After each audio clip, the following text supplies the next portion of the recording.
This thing doesn't go away. I'm not talking about some fleeting interest or viral conspiracy. I'm talking about the CIA Gateway Project, and more specifically, the page they tried to keep buried. Page 25. I've covered it before, but the more time I spend with it, the more I understand why they wanted it gone. Let's start from the top. In the 1980s, the US Army commissioned a classified study to explore something that sounds like science fiction: the ability to exit the body, access non physical dimensions, tap into distant places, and alter consciousness using audio frequencies. It was called the Analysis and Assessment of the Gateway Process, authored by Lieutenant Colonel Wayne McDonnell. And it wasn't a side project. This was part of a broader government movement alongside things like Project Stargate, MK Ultra, and remote viewing programs where intelligence agencies were not just interested in mind control or psychological warfare. They were trying to figure out how reality works, how consciousness works, what the soul actually is, and whether it could be trained, steered, or deployed. The gateway process itself used a method called Hemisync, short for hemispheric synchronization. I've made many videos on this as well. Two slightly different audio frequencies are played in each ear, creating a third beat in the brain that helps to synchronize the left and right hemispheres.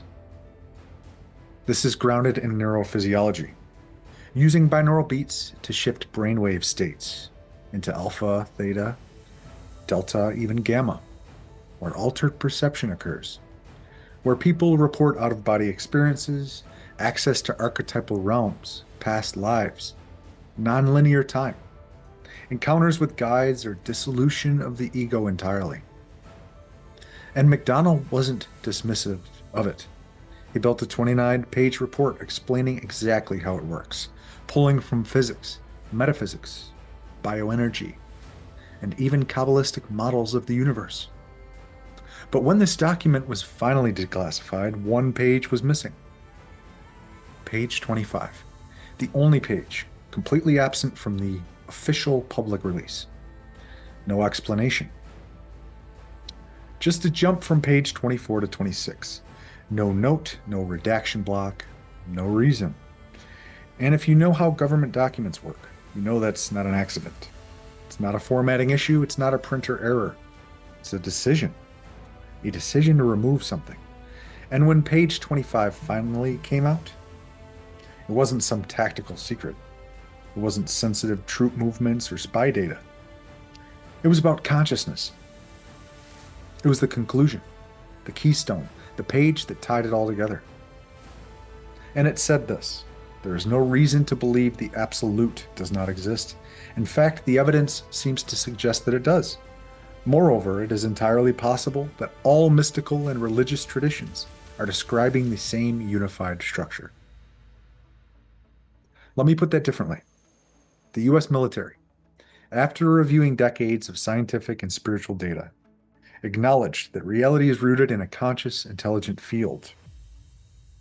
That consciousness is not a product of the brain. That the universe isn't just a machine, it's a mind.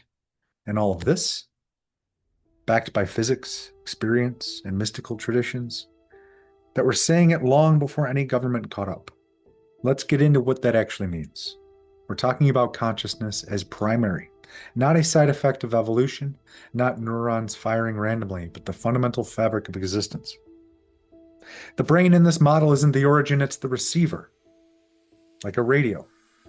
The music isn't inside the radio, it's receiving it, tuning to the right frequency. That's your mind, that's your body, you're tuning into yourself.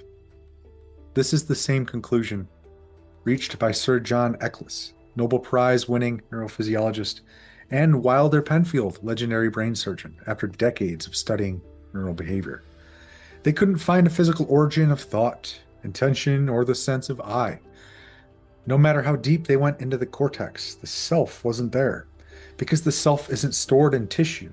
It uses tissue, but it's not generated by it. Max Planck, the father of quantum theory, said, "I regard consciousness as fundamental. I regard matter as derivative from consciousness. And he wasn't guessing. In quantum experiments, especially the double slit test, particles behave differently when observed. Light can act as a wave or a particle until someone watches it. Then it picks a form. Consciousness affects physical outcome. Your awareness collapses reality into existence. This is the backbone of what mystics, yogis, and sages have said for thousands of years. You are not the universe is in you. Page 25 touches on something else that's just as dangerous. It says the absolute isn't just theoretical, it's universal. And that all mystical traditions, from ancient Egypt to Buddhism to Christianity, may be accessing the same field. That's where the control structure starts to break. Because if all religions point to the same source, then what are they fighting about? Not belief, not truth, not God, but branding, power, the illusion of exclusivity, a chosen people. They don't care if you believe in God, they care whether you realize that no one owns God, that you don't need a priest, a prophet, a pope, or a pulpit to access the field, because you already are the field. You're plugged into it every time you think, feel, sense, dream, remember, or simply exist. This is what Vedanta called Brahman, the infinite formless consciousness behind all form. What Kabbalists call Ein Sof, the limitless light, the ineffable. What Buddhists refer to as Dharmakaya, the body of truth. And what quantum physicists like David Bohm called the implicate order, a deeper level of reality where everything is connected, folded into everything else. The Gateway document echoes all of it. It's not fringe, it's convergence. And the moment you realize that, everything changes. Because if consciousness is fundamental, if you're not your body, your job, your history, or your culture, then what are you? Less easily hurted by fear, baited with power, and you don't need saving. You just need to remember what you already are. And that's what they're afraid of. That's why page 25 went missing, because it ends the war between spirit and science, bridges the gap between religion and physics, and it puts you back in the center of your own existence. And look, I still use the Gateway tapes. They're not magic. They don't guarantee results, but they're methodical, intentional, and structured. And when I commit to the process, I let the noise drop off, my mind finally sinks, something opens. Not outside me, inside. So if you're curious, if you've ever felt like this reality is thinner than it looks, like there's more than we've been told, give them a shot.